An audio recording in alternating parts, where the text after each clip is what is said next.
Hi guys! Welcome back! Share ko lang itong aking long time hobby na pagkro-crochet. More or less 15 years na ako nagkro-crochet. Isa rin ito sa maire-recommend ko magandang hobby dahil napakarami ng pwede nyong magawang projects na pwede nyo rin pagkakitaan or gawing business in time. Makakagawa kayo ng clothes, footwears, bags, wallets, flower bouquet at marami pang iba. Makakagawa din kayo ng pangregalo nyo na personalized at giveaways.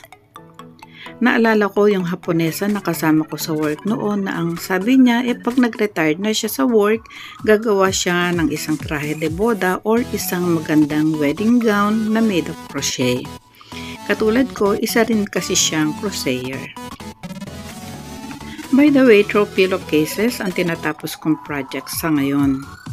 Yung nakikita nyo ngayon, kulang pa yan ng dalawang small at isang malaking pillowcase.